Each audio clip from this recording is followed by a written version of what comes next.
Welcome to Athens Happens. I'm Ben Peters, managing editor at The New Political. Athens Happens is a weekly news podcast brought to you by reporters at TNP who are dedicated to explaining the nuances of Athens and state politics. You can find new episodes every Friday at thenewpolitical.com, iTunes, Spotify, Stitcher, YouTube, SoundCloud, or wherever else podcasts can be downloaded. This week, coronavirus anxiety on campus intensifies as Japanese exchange students are moved into the previously vacated Wray House residence hall. The lasting impacts of Kaitlin Bennett's visit to Ohio University, recent developments in the trials of former fraternity members who've been charged with crimes considering the hazing-related death of Colin Wiant in 2018, and Ohio's declining coal economy and how the increased demand for natural gas affects the state. Managing editor Ben Peters on a group of Japanese exchange students who were moved into Wray House, a previously vacated dorm on South Green, when they arrived on campus from Japan last Saturday amid a citywide fear of a coronavirus outbreak. Hi, Ben. How are you doing? I'm excellent, Bo. Thank you very much for interviewing me again. No problem. So, what happened with these students? Yeah, a lot happened. Before we get to these students living in Wray House now, we got to back up and we have to talk about this entire week in Athens, because I think this week has been particularly anxiety-riddled across town, really just across the entire country, with fears of a coronavirus outbreak. There have already been more than 100 confirmed cases across the country in states like California, Washington, and New York, but none in Ohio. And 10 of the 11 confirmed coronavirus deaths in the United States were in Washington state. So I think people are afraid that, it's coming to Ohio. It's not a question of if, it's a matter of when. Earlier this week, Monday, City Council, they talked about how they were working with the city county health department, to plan for a potential virus outbreak in Athens City. And the Athens City County health department released a statement that day saying that basically their preparedness plans for if there were to be a coronavirus outbreak in Athens would look very similar to what they did in 2009 during the swine flu epidemic. Now, we're not really sure what those plans are. I couldn't find any news reports from back in 2009 saying specifically what they did. The press release didn't say specifically what they're going to do, and I wasn't here in 2009 to know what happened, and I haven't gotten the chance to talk to anybody, so I'm not entirely sure what specifically is being proposed, but that was the statement that they gave. And then, at the meeting, Mayor Steve Patterson said that he's concerned, too, about the municipality, and if this were to happen, what would happen to the city. He's worried that, we're going to be going on spring break. Tomorrow we're all leaving. It's Thursday we're recording this. We decided to hop on this a day after we record the podcast because this news broke last night. But students are going to be going all over the country and then coming back to town. Who knows what they're going to bring with them. I think he feels uneasy about that. Then come Tuesday night at a graduate student senate meeting, Ohio University provost and the executive vice president, Shadin Jalali, discussed the plans should coronavirus reach campus. And he said that it's entirely possible that the university shuts down in the event of a coronavirus outbreak. He hopes that it doesn't happen, obviously. He knocked on a wooden table, to knock on wood. He said, and I'm quoting here directly, in quote, "We're trying to plan," Jalali said. "Hopefully we don't come to the point where we have to close the university, but we've been asked to plan for that. Hopefully we're not going to get there." So this is clearly something that the university is thinking about as this virus is spreading all across the country.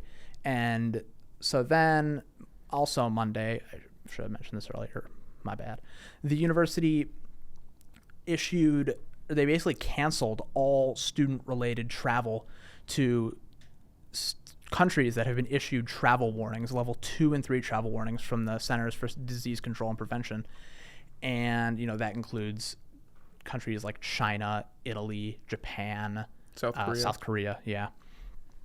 So then on Wednesday night, we started getting reports that there were a group of Japanese exchange students from a school in Japan called Chubu University who had just moved into Wray House on Saturday night. This was before the university canceled travel to countries like Japan because of coronavirus. And so they moved them into Wray House. Several students familiar with the situation told us this, and the university later confirmed that, in fact, these students are living in Wray House for fear of a coronavirus outbreak. Not that any of them have it. We're not entirely sure. I mean, just unsure whether or not any of these students are actually infected.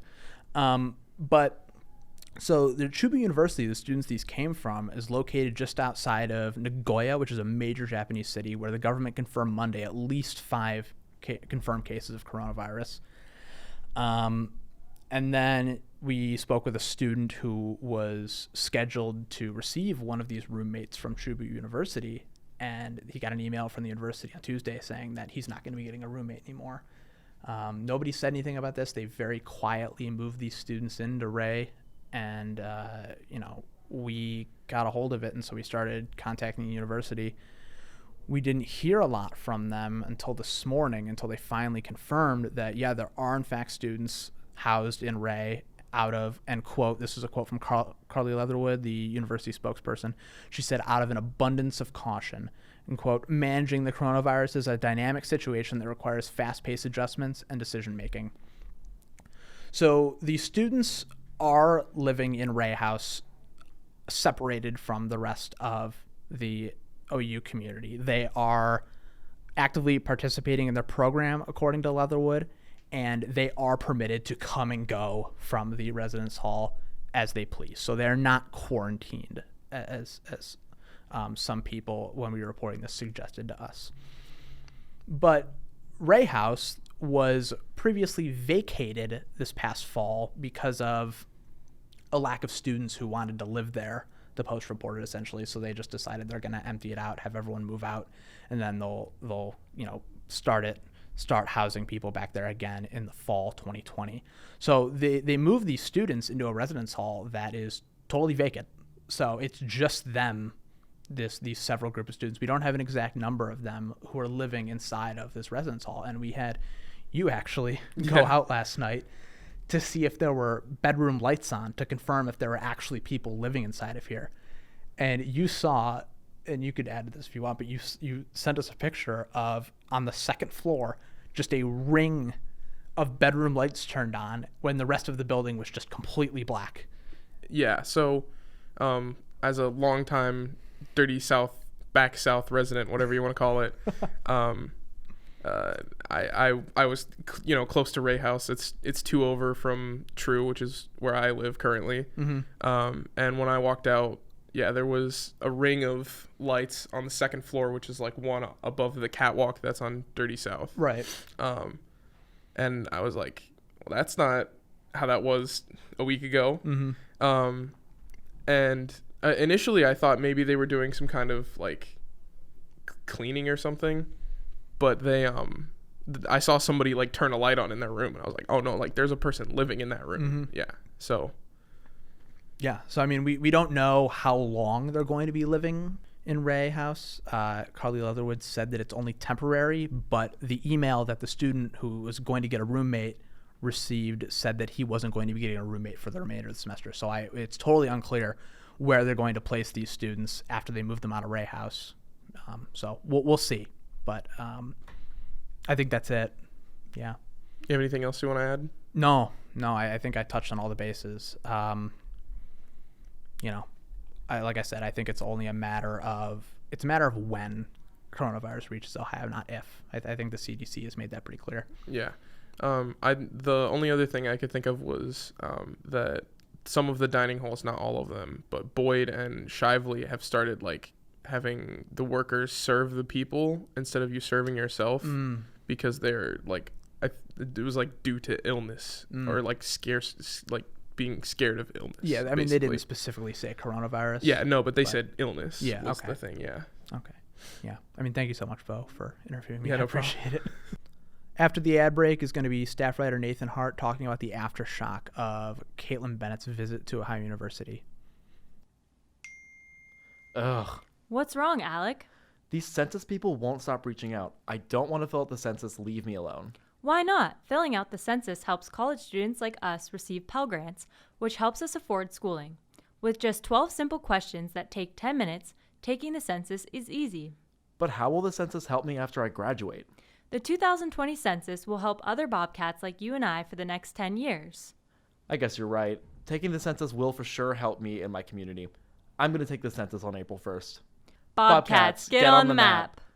This app was brought to you by the Scripps Public Relations Student Society of America.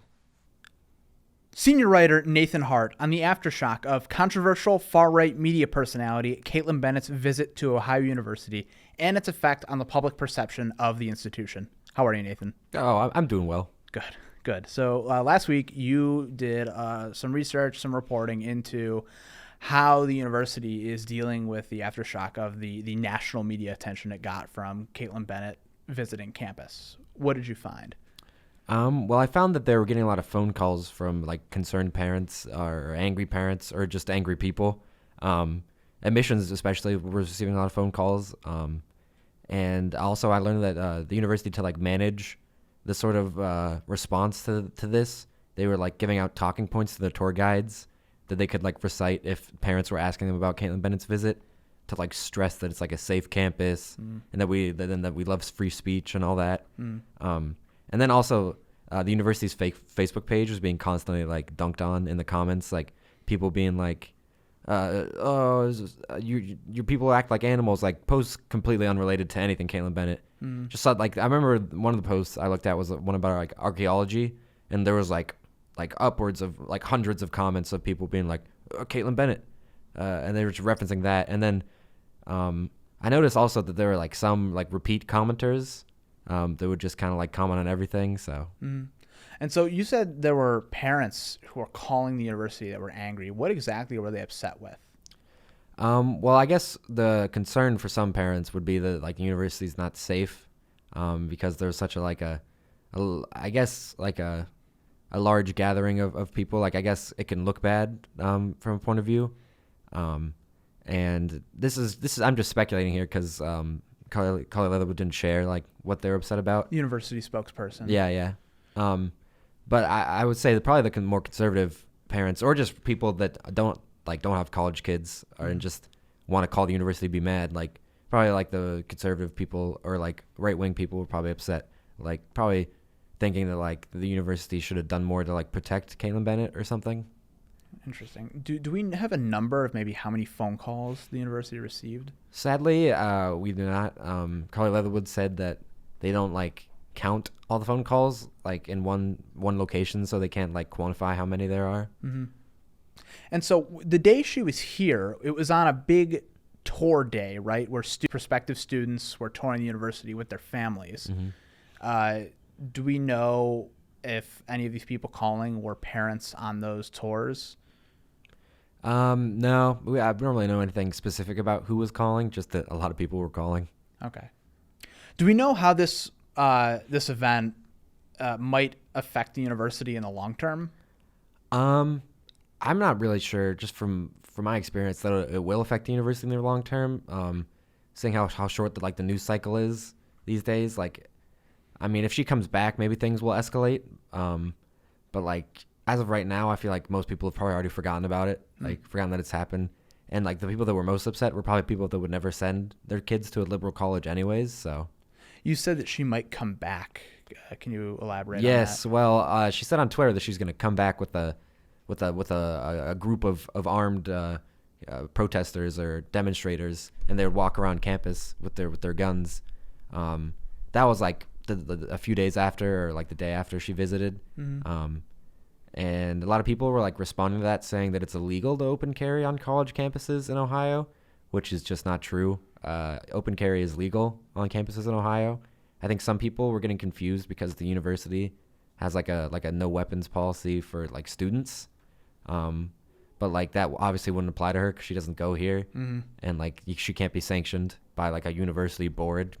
So right, yeah, open carry is like completely legal on college campuses. And I was reading an Athens news story today.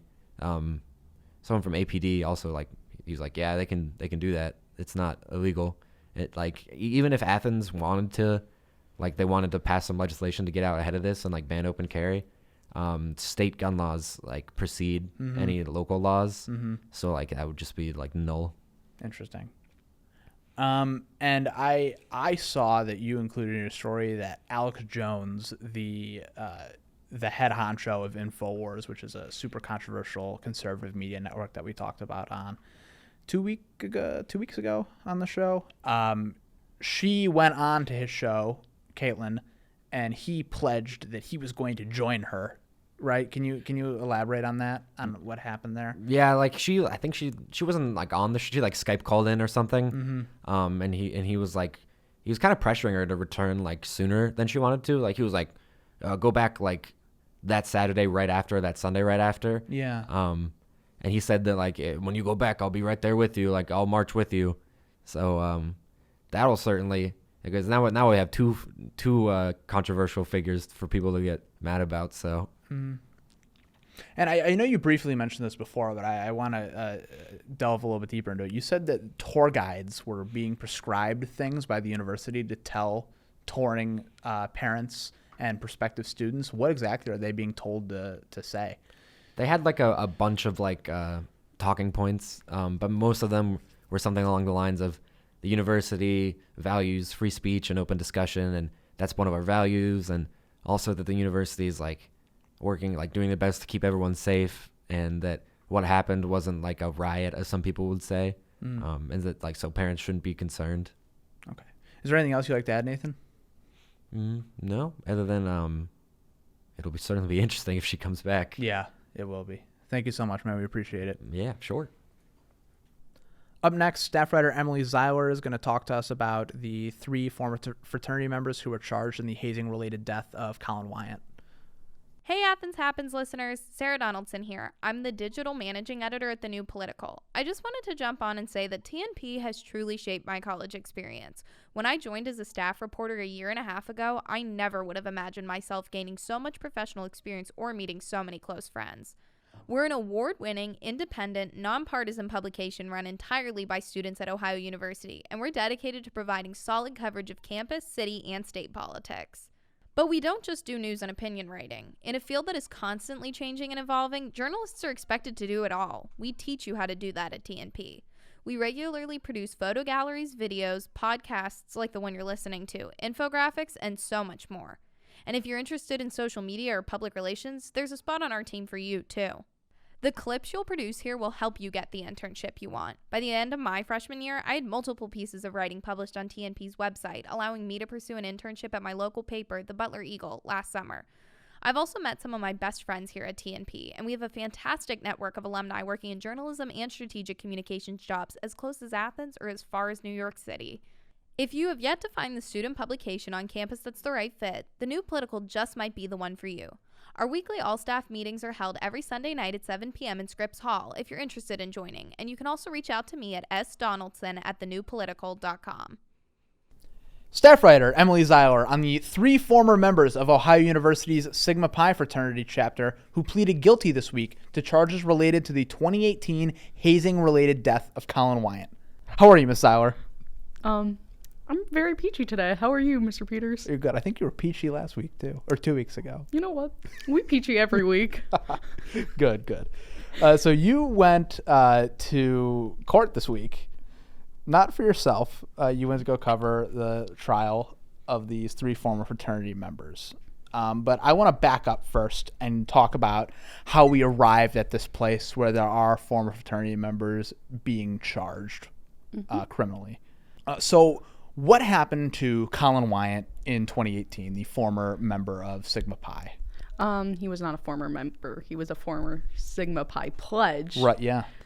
So in November 2018, Colin Wiant died of asphyxiation from nitrous oxide, and it was also known as a whippet. So it's just like a can of nitrous oxide. So correct me if I'm wrong. I believe that like whippets are like cans of whipped cream, or like where the whipped cream is empty and then you like inhale the nitrous oxide.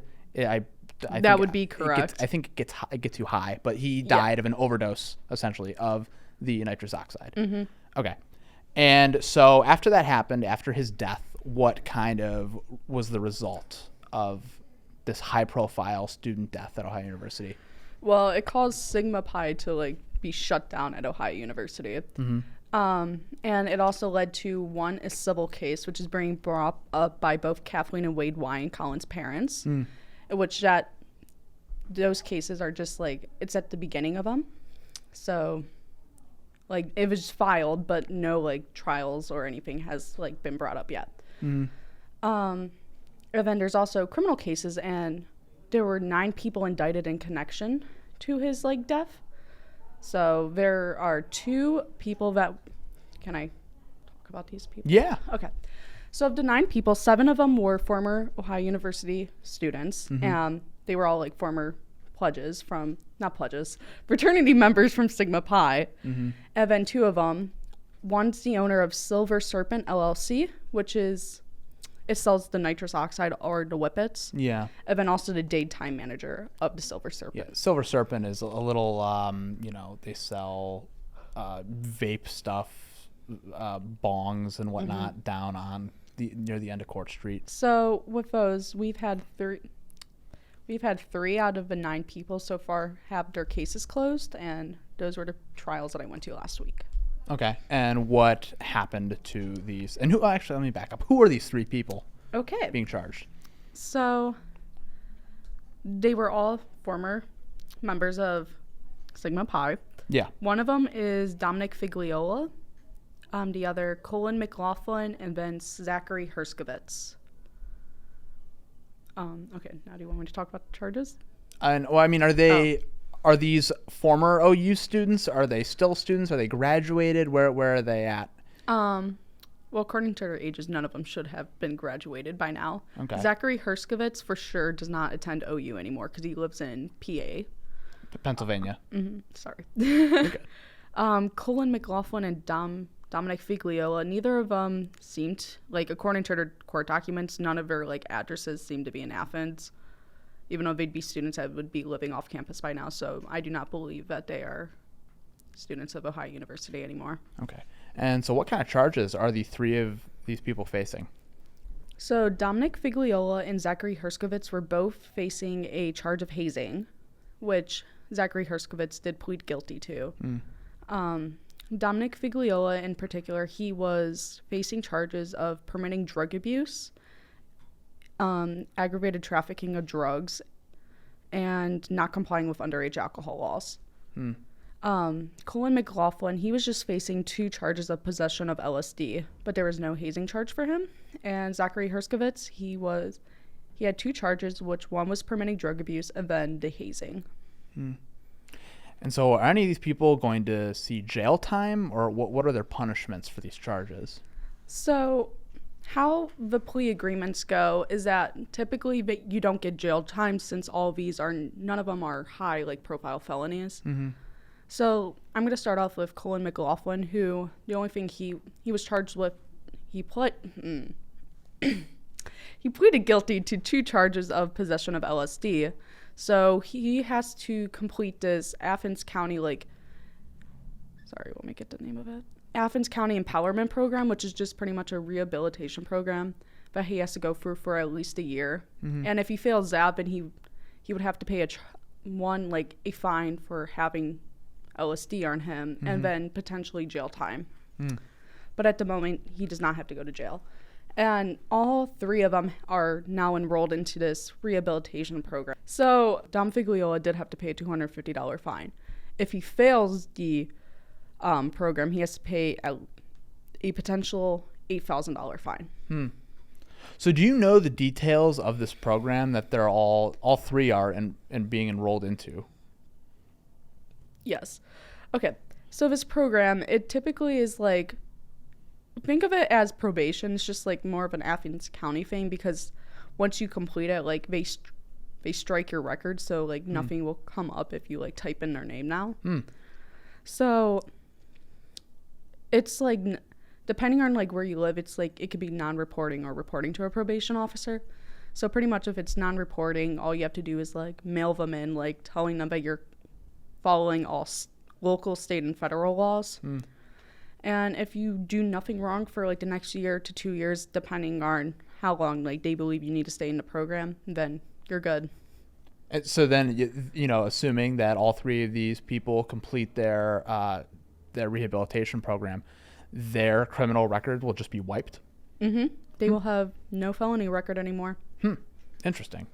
And I know that you mentioned to me this, but I'd like for you to expound upon it a little bit, that the judge was not happy with these plea agreements that they reached. So Judge George McCarthy, he was not happy with Herskowitz's plea agreement because for hazing, which is a 4th degree misdemeanor, you have a possibility of up to 30 days in jail. And according to Herskowitz's plea agreement, the prosecutor didn't believe that he needed to go to prison for those 30 days. And McCarthy was just very upset about that because he inadvertently caused the death of like a person, a human being.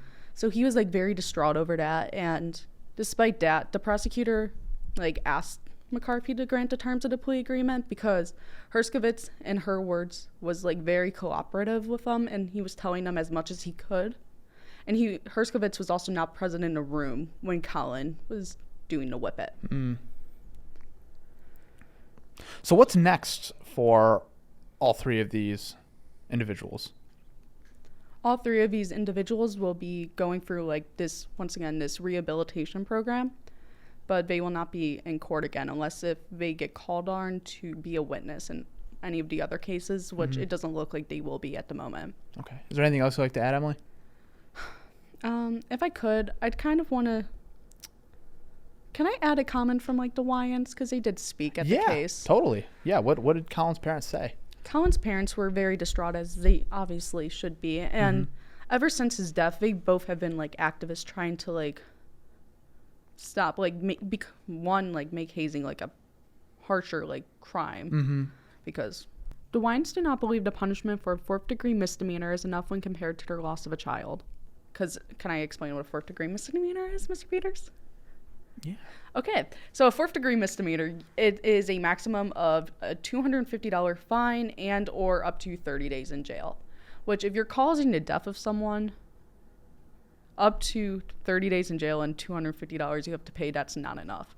And that's what the Wyants have been pretty much going around and saying. So one thing that really stuck with me was like what Kaitlin Bennett said, because her and Colin's father, they both went through the Greek system when they were students at Ohio University. And she said, fraternities and sororities are meant to build on brotherly and sisterly love, and to make you better people, better men, better women, to lift you up. And to know that their destructive, demeaning behavior can be deadly, that those people who are supposed to protect and love you can be the ones that drive you to your death is a horrific thought. Because as they have many happy experiences going through the Greek system, and to see what happened to their son, that's just something that's always going to be following them. So that's it. All right. Well, thank you so much, Ms. Sauer. We really appreciate you. After the ad, Alejandro is going to be joining us to talk about coal mining in Ohio and how its decline has affected the economy.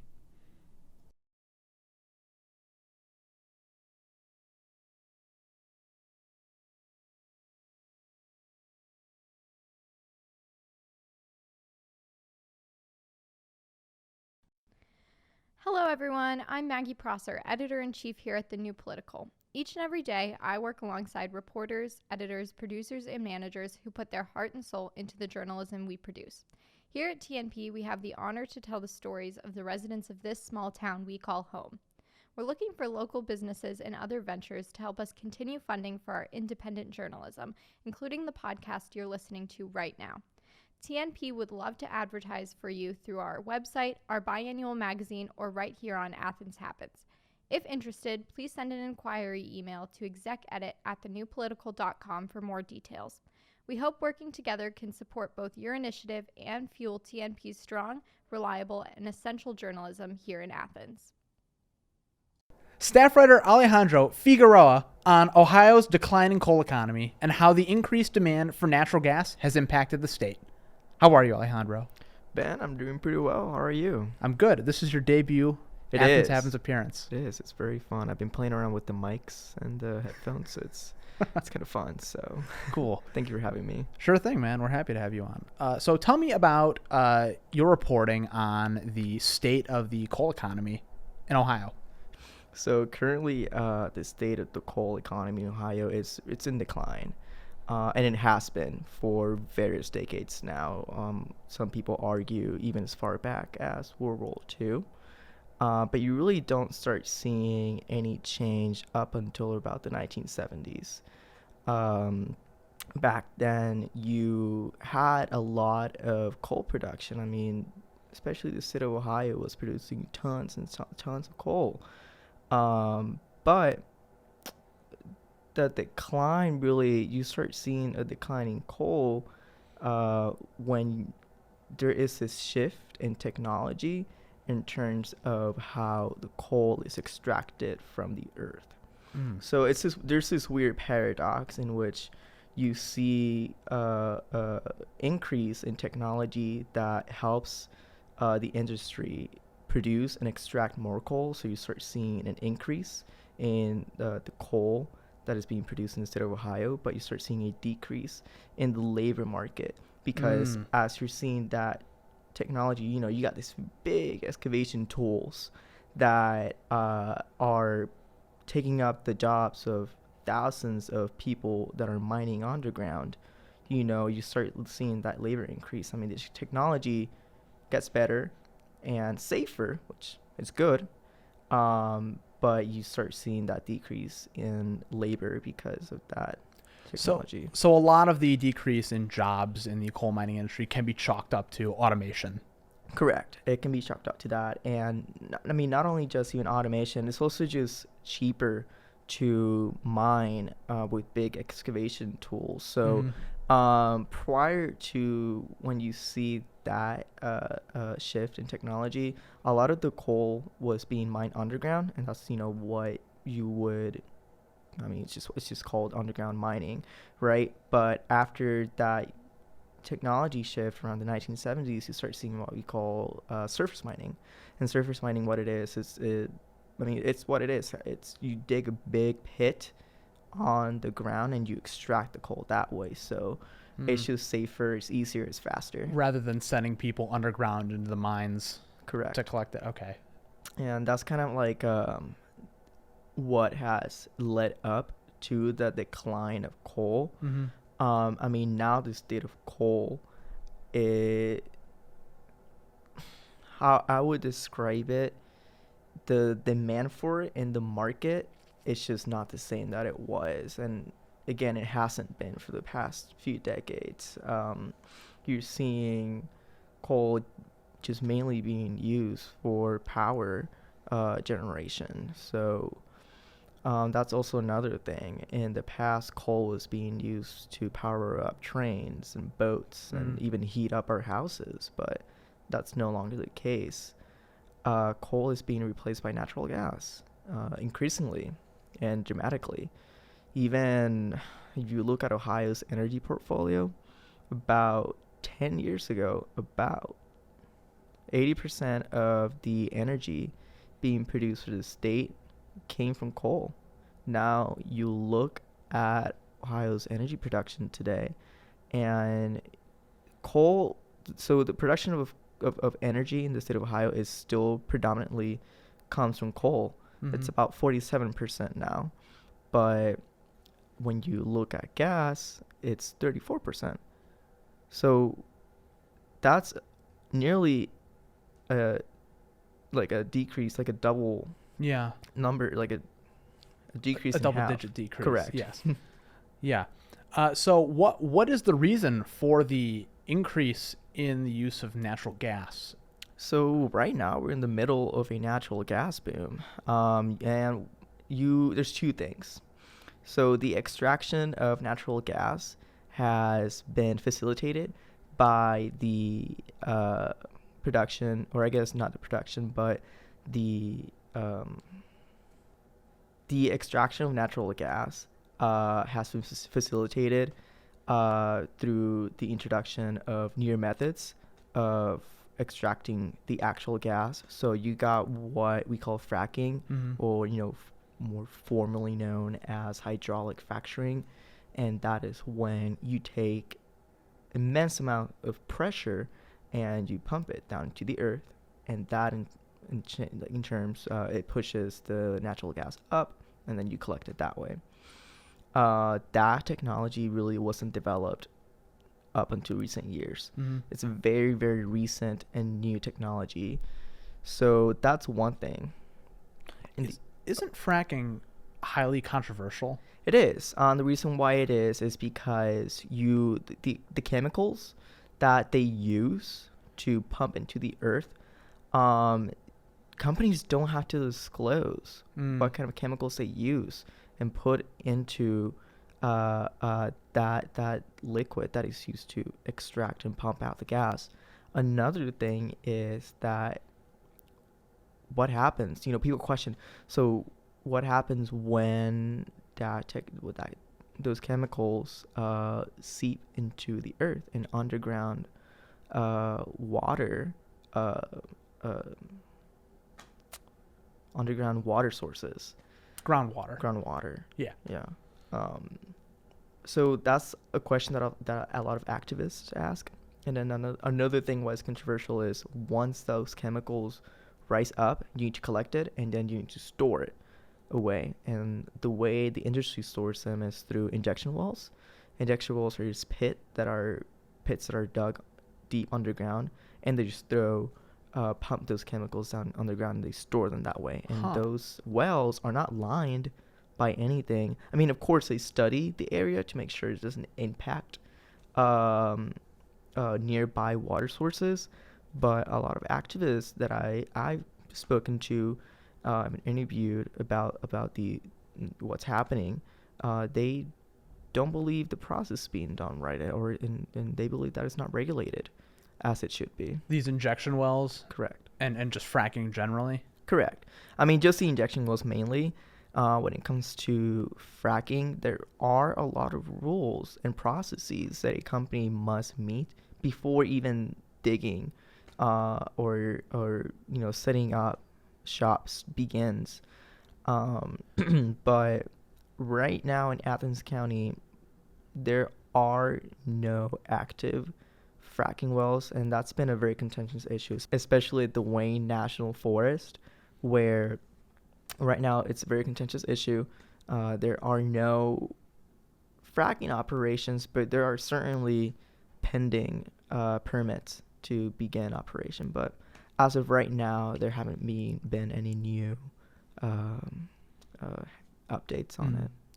So automation is sweeping away these people's jobs in the coal mining industry. Natural gas seems to be becoming slowly the predominant method of energy creation in the state. Yeah. So what are these people doing then now that they're out of work? Are they going and working in the natural gas industry? I mean, so that's also a big question of what people are doing. That's a question they ask themselves. When I spoke to the United Mine Workers of America spokesman, forgot his name, but that's okay. He told me that a lot of these workers have a very set of specialized skills that are very hard to transfer into another industry. So a lot of these workers, they're either joining other operations that are further away. For example, for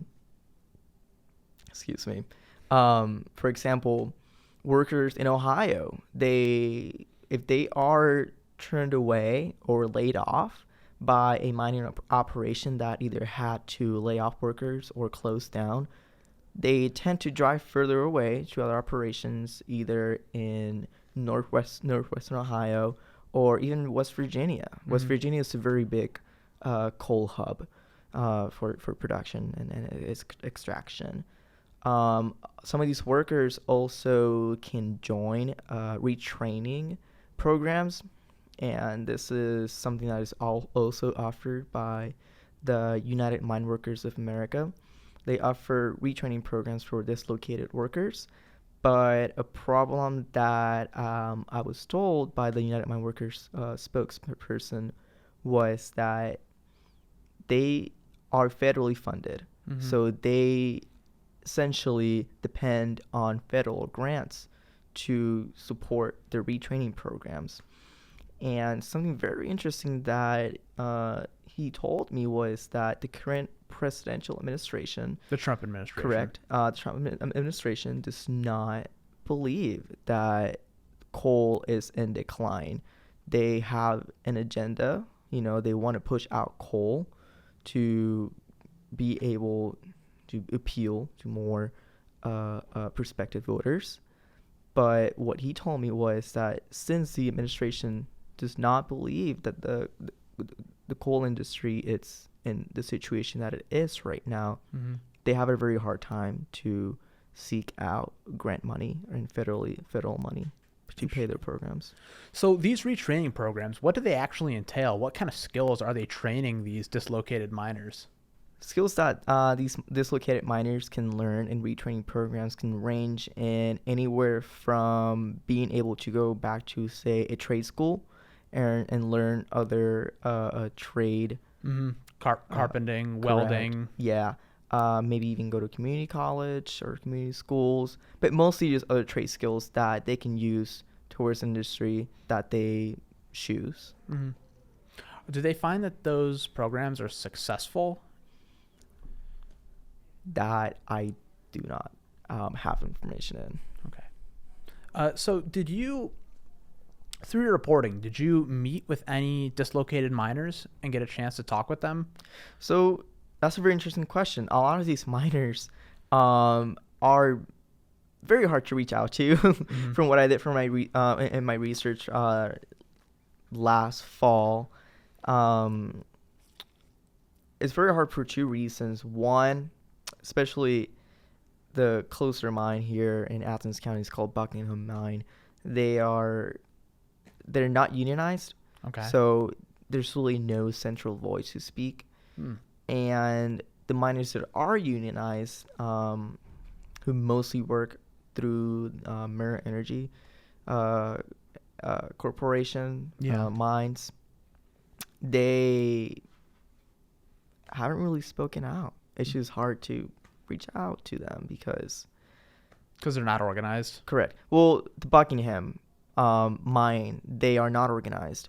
There's another plant. It's not in Athens County. It's in Belmont County, and they are owned by the American Energy Corporation, which is a subsidiary from American Energy. Okay. They are unionized under the United Mine Workers of America, and mostly it's not a matter of dislocation. The big issue with them, their bigger issue is losing pension plan benefits. So mostly just retirees who rely on those pension plans to, live out their lives and pay for medical. Whatever expenses they might medical have to pay expenses, for stuff like that. That's mostly the issue that they're having right now with this coal decline. Did you meet with any of these people and speak with them? I was not able to.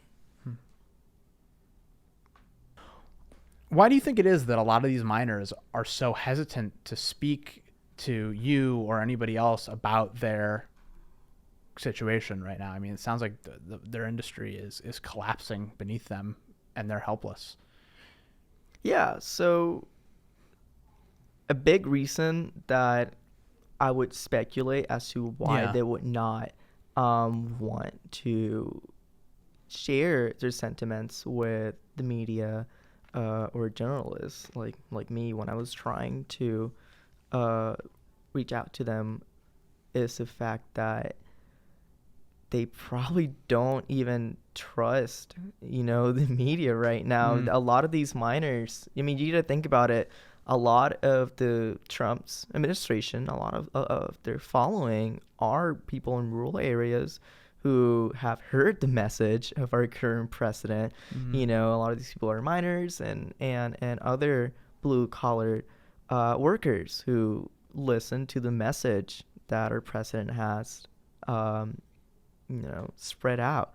So I wouldn't be surprised if they think that someone reaching out to them is just out to get them, or like they think that person is out to get them, or out to spread a different narrative, which isn't the case, but it's unfortunately the kind of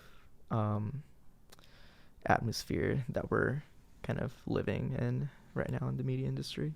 So what do you think the future of coal mining in the state is? Sure. So when you look at projections of the energy production, especially when you look at projections coming from the state of Ohio, you see a big rise in natural gas usage.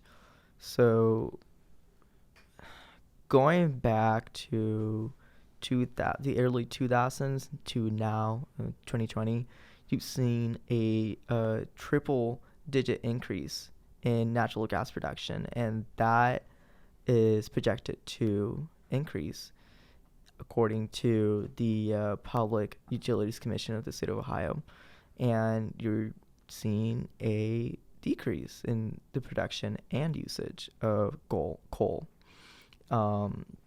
So talking back to professionals also, I've talked to Jeff Buckley. He's a geography professor who focuses on Appalachian studies and environmental studies. Mm-hmm. Professionals don't necessarily believe that it's straight out going to go away. I mean, this is a very slow moving kind of slow moving. It's a slow burn. Slow burn, yeah. Like what you did there. So it's really a slow burn. You're seeing little by little diminishing demands in the market for coal over the next few years, maybe even decades. But it's not like it's going to be something that's straight out going to go away. It's going to be a very slow process. But I mean, right now it's just cheaper to both extract natural gas and burn it for energy production. To put it into numbers, right now, or at least last year, gas use in utility plants would cost as low as $16 per megawatt, and coal would cost $22 per megawatt. To put that into perspective, 1 megawatt worth of energy is created by 10 automobile vehicles. So when you think about it in the grand scheme of things, those numbers just add up, and it ends up making more sense to work with natural gas rather than coal. Is there anything else you'd like to add before we head out, Alejandro? Well, right now there's not a whole lot happening. The Mary Energy Corporation, they filed bankruptcy last October, and they are working with investors to talk about how they're going to restructure their financial budgets, but you're really not. Oh God. They're working right now with their investors on how they're going to restructure their budgets. There hasn't been a whole lot of talk about what's going to happen with those smaller subsidiary mine companies, but it's just an ongoing process. Within the next few months or years, you're going to start seeing diminishing companies and more bankruptcies. So it's just a matter of time right now in the state of Ohio. Yeah. Awesome. Well, thank you so much. We really appreciate you coming on, Alejandro. Ben, thanks for having me.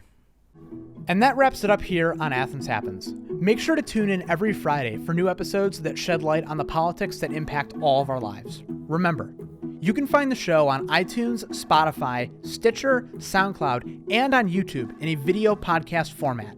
Don't forget to leave us ratings and reviews. Also, be sure to check out our website at thenewpolitical.com, where we regularly report stories on what really happens here in Athens, and follow at The New Political on social media. Thanks, guys. Have a great weekend.